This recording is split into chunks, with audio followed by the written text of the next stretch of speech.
Hello everyone.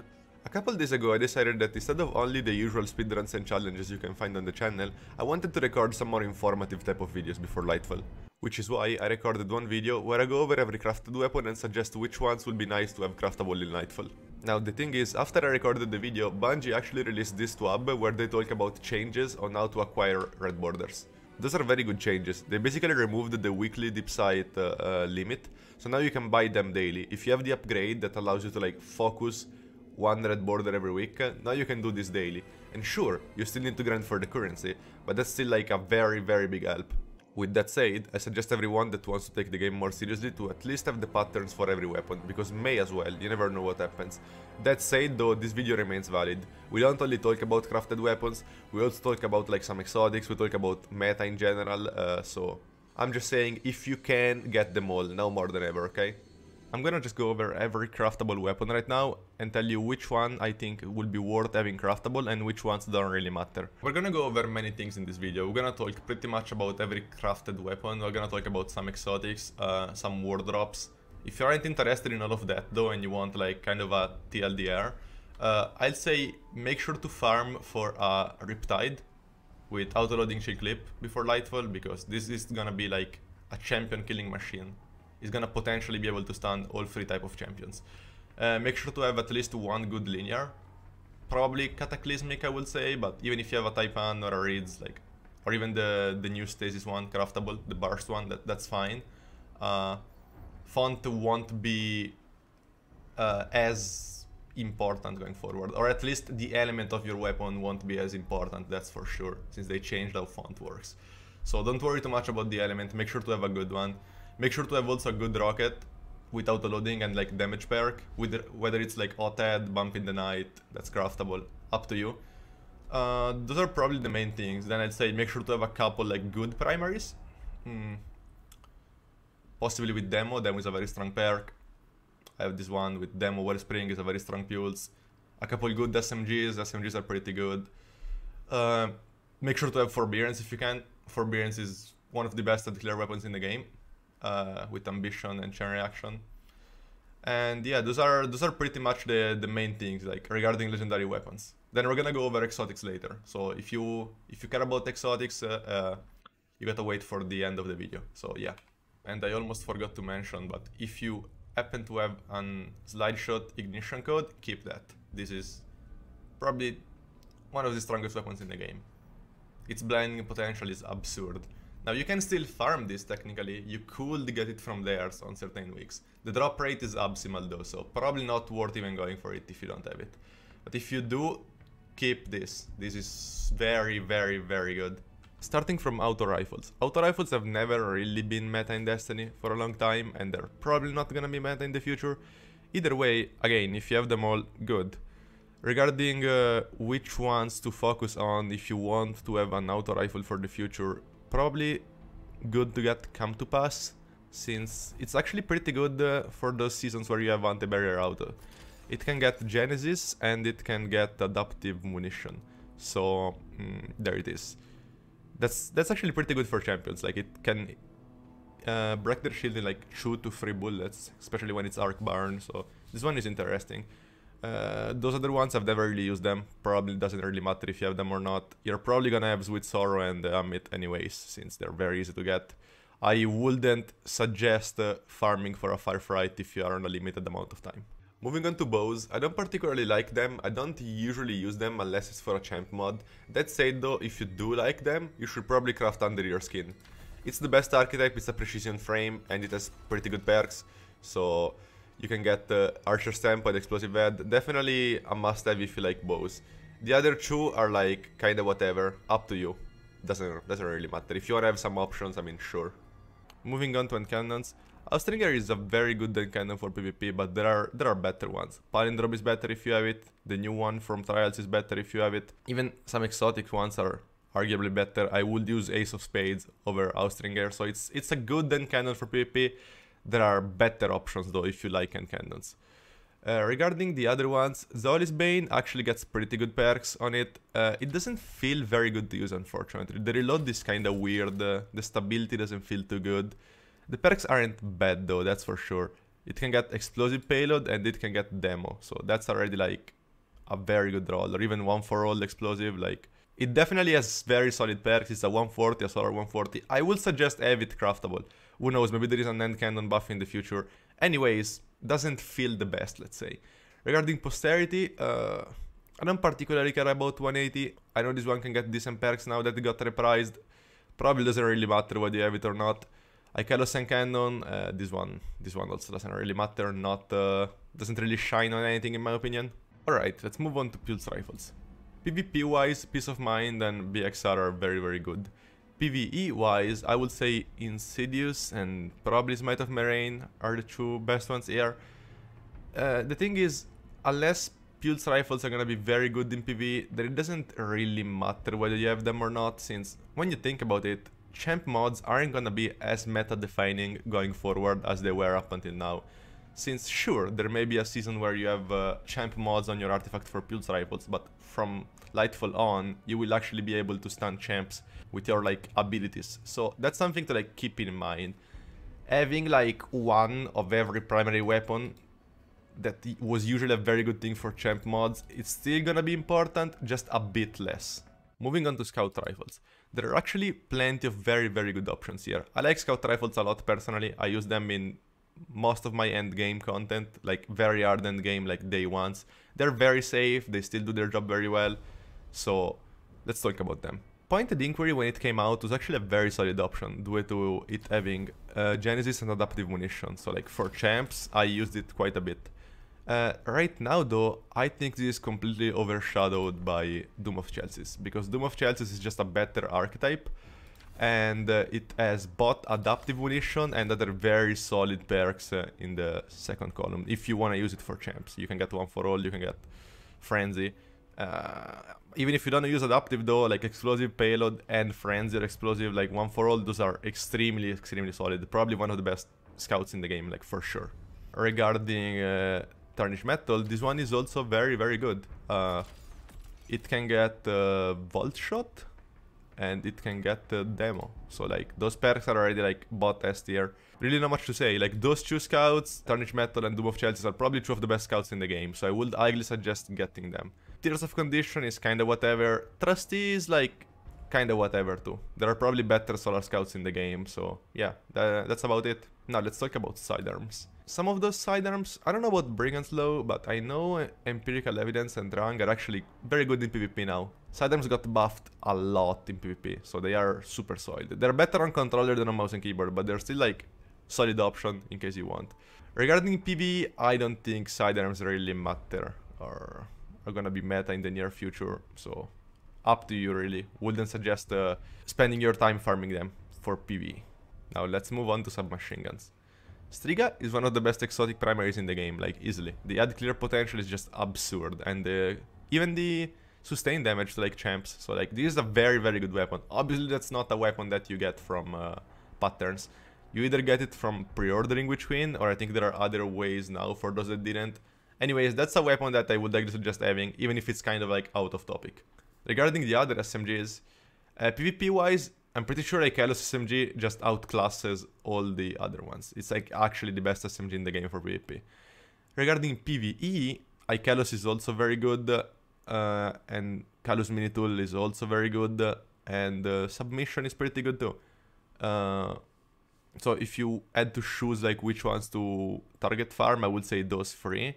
That said though, there are many other very good SMGs that are not craftable. There is the one from Duality that can get Demo Tricorn or Demo Frenzy. There is also the one from Crucible that can get Demo Tricorn.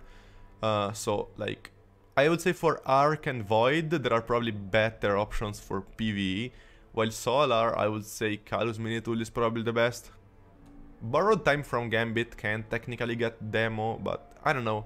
Kalus Mini Tool has some very solid perks. It can get Incandescent, which is not the best, but it's still a very solid perk. Like, Unrelenting isn't bad, you can get Surrounded, like, that's a solid Solar SMG, that's for sure. Alright, we're done with primaries, let's move on to specials. Talking about fusion rifles, I don't think any of those is really must-have for PvE. Neither for PvP, like, those don't really matter in my opinion. I mean, some of them may be decent in PvP, but like, not really, doesn't really matter, like, you're not missing out if you don't have craftable fusions. The best PvE fusion in the game is Riptide for like auto-loading chill clip. As you know, chill clip on the fusion will allow you to stun all 3 type of champions in Lightfall, since slow will stun overloads, freezing will stun and stops, and if you are a Radiant, so you can have a Radiant with any solar subclass, you can stun anti-barrier. So that gun will be insane going forward. There is also Cartesian Coordinate, which is a solar fusion that's also not craftable, that's very very strong for sustained damage. The rapid fire ones are just better in PvE. So I wouldn't suggest spending time into craftable fusions, personally. Moving on to glaives. I don't like glaives really, like, not a weapon I'm a fan of. That said, you never know if they get buffed more or what happens. Judgment of Kalgorath is probably the most noticeable one, since it has this new perk, close to melee, which increases your damage by 30%, I'm pretty sure, after shooting with the glaive. So like, it increases your melee damage, and like, it's a very good perk. It's a very good perk, especially if you pair it with Synthos on Titan, so you get triple melee damage, 30% more. It does some very solid damage. It's like, it's a good gun. You can get Dem on it, you can get Overflow on it. That's up to you. This is probably the best glaive, the best legendary glaive in the game. That said, I wouldn't really worry about crafting Luber's Ruin, since Judgment of Kalgorath, which is solar 2, just outclasses it. Then if you want an Arc and Void glaive, I mean, that's up to you. I don't think it really matters, but just to make sure, it's future proof, you know. It's up to you, it's definitely optional, but if the game starts leaning more towards a, let's say, monochromatic meta, then it's always like nice to have one weapon of every element available to you. Regarding exotic glaives, I don't think those really matter. Again, nice to have them because you never know what Bungie does with them, but none of them is particularly like strong or interesting to use. Moving on to grenade launchers. Forbearance is actually one of the best guns in the game. Probably top 5, maybe top 3 special weapons in the game for Red Clear. It's absurd. Chain Reaction, Ambition Assassin, it's just too good. Like, it just does everything way too well. It also heals you every time you reload, because that's the trait from VoW weapons, so it's just absurd. That's like a must-have for sure. Explosive Personality is also very good. Not on the level of Forbearance, but very very good weapon, so definitely get that so that you have also a solar wave frame. Pardon Our Dust doesn't really matter as a gun. If you have an ignition code with Slide Shot and Blinding, nothing can outclass that. That's just better than everything else. If you don't though, and you want another GL with like Blinding, you can try to craft this one, sure. You can also get auto-loading on it. It's not bad. Ignition code is just better than everything else. Moving on to shotguns. For PvP, the only noticeable one is probably Wastelander. That's a solid shotgun. Regarding PvE, as you know, Heritage is one of the best special weapons in the game too. It can get Reconstruction or auto-loading. I personally prefer auto-loading, but I know many like Reconstruction. In case you want, there is also Demo, which I wouldn't suggest on it, but it's definitely an option. On the second column, you have a Reconstruction, and Enhanced Reconstruction is actually very good. It allows you to get the max damage from it with only 8 kills instead of 10, I'm pretty sure. So that's like definitely a very solid option. Regarding the other shotguns, none of them is like extremely powerful right now. They were very good for like 1-2 punch, right? They allowed you to get enhanced 1-2 punch, but now that it got nerfed, I don't think it really matters. No Reprieve is a solid stasis one. That's what I'm gonna say. Like, it's definitely a solid gun because triple tap and focus fury even surrounded. In case font is still a thing in Lightfall, which probably won't be, not in the same form, at least not like as powerful, but in case you wanna have like a stasis lag to get font with, okay, as I said, triple tap, damage perk. Like, this one is pretty good. The rest, I wouldn't say really matters. Ikellos Shot is unfortunately not too good. I know it can get Cascade Point, but this perk is kinda whatever really. Increasing the rate of fire is just not worth it. Like, you lose the damage perk, total damage just goes down. Just not worth it, unfortunately. The only way I can see Cascade Point ever being worth it is if they put it in the first column. So you have Cascade Point and the damage perk. That would be interesting, but as of right now, I don't think this gun really matters. To sum it up, yeah, I would say try to get Heritage, maybe get Wastelander if you care about PvP, and then possibly no Reprieve. Now let's talk about snipers. Succession, one of the best snipers in the game, for sure, for PvE. It's just a very good sniper. Reconstruction, you can get Recombination, you can get Vorpal. This is just a solid gun, you know? Not much to say, it's a 72, so like very good total damage. Regarding the other ones, the Ikellos Sniper, it's it's nice to have, I guess. You never know if the buff 140s. It gets 4 times, so very good perks for total damage. It can get High Impact Reserves, it can get Focus Fury, like... It doesn't have some crazy perks, but it's still like a nice 140 to have. Then here, I don't think the other ones really matter PvE-wise. I would say Defense of Yasmin and Beloved are very good for PvP. Thoughtless is actually like, on paper, like a good sniper for Stasis Font. On paper. Because it can get Overflow and it can get Focus Fury, then and even Firing Line is better. In practice though, RB is just better. Like this thing, even if you get Font, sure, it has a bit more DPS, but the total damage is just lower. So it's just outshined by RB. I would say in a universe, in a future where RB gets nerfed and Font does not get nerfed, then this gun can shine as a sustained DPS option when you're out of your heavy weapon. Will those things happen though? Probably not. Like, I don't see Font remaining as it is, so I don't know. This is definitely a gun that would be nice to have, and I'm sure most of you have it. Weapons from Season of the Reason weren't hard to get. Now, Trace Rifles. Trace Rifles don't really matter. They're good in scenarios where you want a run double special and you want to use like something that feels like a primaries and then be able to swap to like another special weapon without losing ammo. Like in the new dungeon, you want to shoot the wires, you can use a Trace Rifle. Then when you swap to like whatever, a sniper, a slug for damage, whatever, you keep your ammo because it's special, so that's good. The other benefit is if you run double special, you get more heavy drops. They say they fixed it, but they actually didn't, so that's still a thing. Ultimately, doesn't really matter if you have them. Perks on them aren't like the most important thing. Still, if you have them, I guess better. Okay, we're done with special weapons, let's move on to heavy. GLs, we don't know if GLs are gonna be meta, but this definitely doesn't really matter. If you wanna use GLs, you wanna use Wendigo with auto-loading Explosive Light and Spike Nades, or you wanna use Typhoon with Demo and Explosive Light and Spike Nades. This one doesn't really have a place, you don't need to farm this. Linear Fusions. So linear fusions are confirmed to be getting nerfed in Lightfall. Now, we don't know by how much they're getting nerfed, so obviously it's still very, very important to like farm for them, because those guns are meta right now, they may still be meta in the future, so definitely get those. Now, which ones are more important? Cataclysmic is the most important one, because Bait and Switch is just such a good perk. It has 4 times the charm too, so absurdly high total damage, so just a very good gun overall. Regarding Taipan, Taipan is very, very good. It can get triple tap and either Frenzy or Firing Line, depending if you're playing solo or with a team. It's basically the same as a Raid's Regret, like same perks, right? And they bought a Vist Stinger, so they're both like S tier options. That said, Raid's Regret is currently the best raiding, like day 1 linear fusion in the game, simply because it can get Font with Stasis easily, right? Supreme Wellmaker, Elemental Shards. Now again, Font is probably getting either changed or nerfed in Lightfall, so this gun will be very good to have in case linears don't get nerfed too much, and Font does though. This one here, it's a usable arc linear. It doesn't have a perk that gives you total damage, right? It doesn't have triple tap or 4 times. So it's like, you can use it for like solo Nightfalls, or like for Nightfalls with like Arc Barn, and you don't want to deal with the recoil of a Storm Chaser. So definitely a usable gun. Doesn't really matter. The last one, Fire and Forget. Fire and Forget is actually one that I highly suggest to get, because I'm pretty sure it has slightly higher DPS than Raids, since, let's say, it's just very likely to never reload. Obviously it doesn't have like triple tap or 4 times, because this archetype of linears doesn't have those perks, right? But since it fires 3 bullets every actual like ammo you consume, there is basically 3 times the chance of proccing Vist Stinger. So with this gun and the damage perk in it, it does some very solid damage, because you just basically never reload.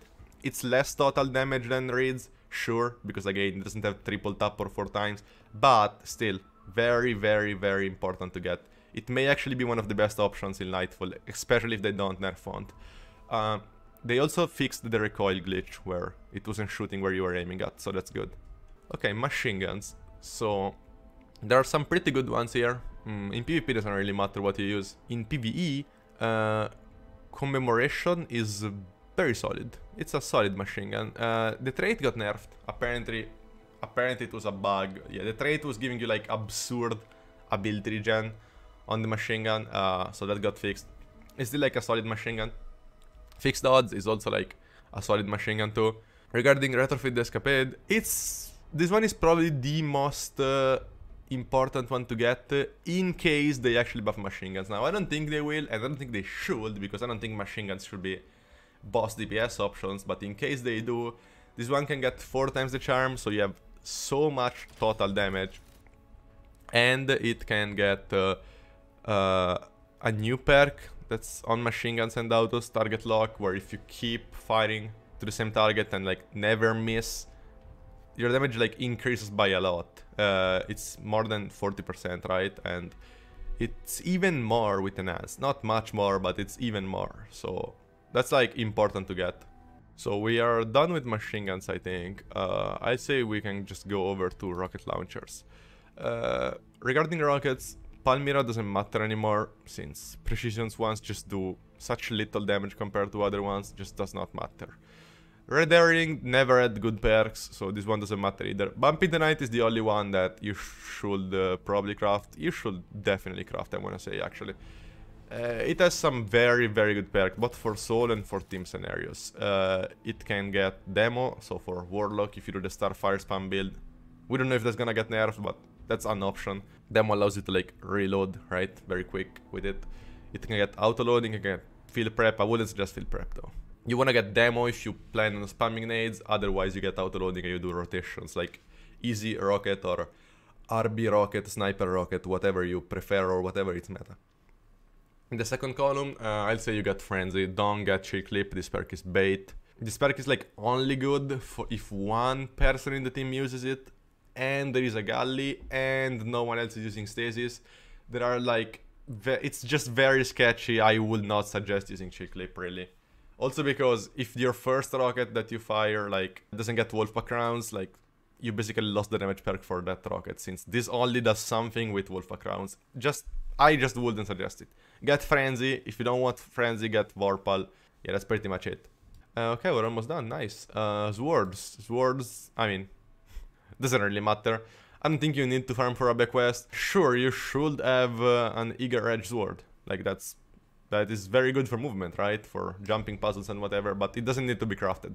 Like, it being crafted is basically pointless now that they fixed the double Eager Edging, which, by the way, did not need to be fixed because it was completely harmless. But yeah, so if you already have like one with Eager Edge, then you don't need the crafted one. It really doesn't matter. So yeah, that's pretty much it for crafted weapons. Okay, so I feel like we pretty much went over most things in this discussion regarding crafted weapons. As I said, unfortunately there are some best in slots options that you can't acquire anymore, like Ignition Code, like OTED, like Reed's Regret. So if you don't have those, unlucky, but it is how it is. You can definitely get some valid craftable counterparts. Now, regarding exotics, since those are obviously still acquirable, there are definitely some worth mentioning if you don't have them all already.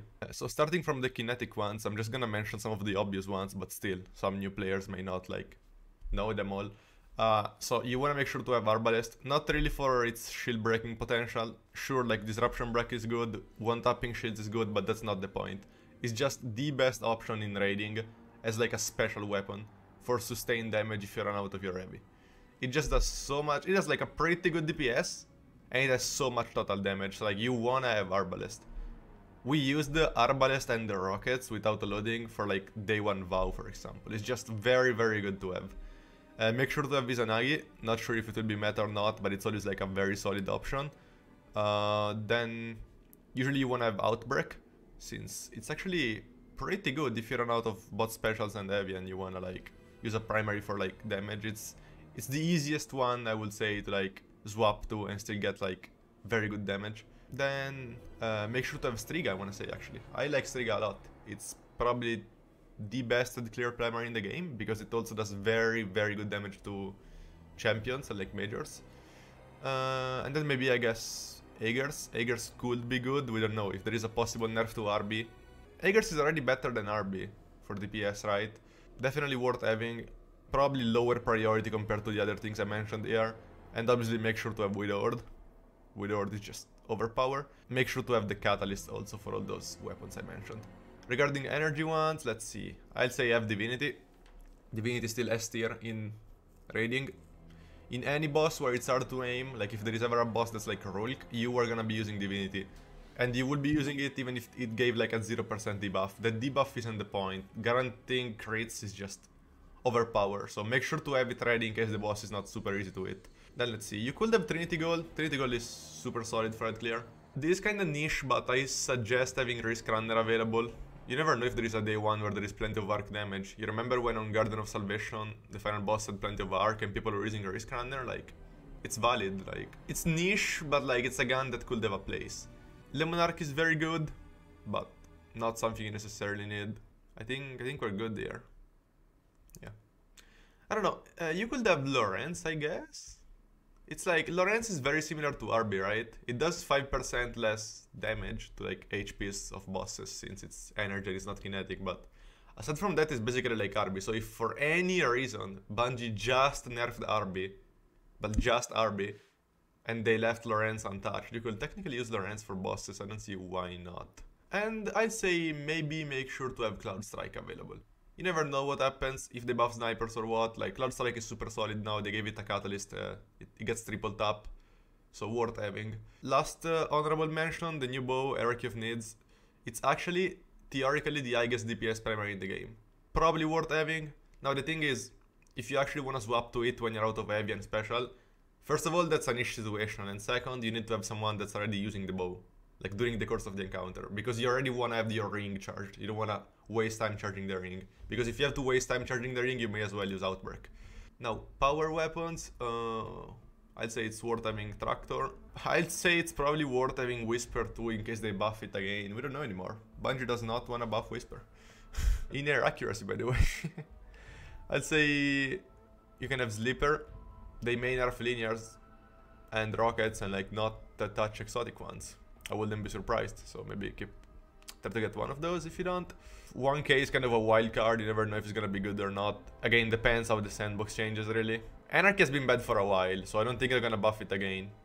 If you wanna have Anarchy, in case they buff it, but I doubt it. Xeno is actually like very good. That's probably one of the most important ones to have. Xeno is very, very good. We used Xeno in our Vogue day one, we used Xeno in our DSC day one, like quite a lot. In every encounter where there is not like a DPS phase, it's just so good for head clear, it's so easy to use, like it destroys majors. In Vogue it was very good for oracles, in DSC it was very good for creep security, right? So definitely a gun that's a must have. Now that they reverted the nerf, so it shoots as fast as it used to.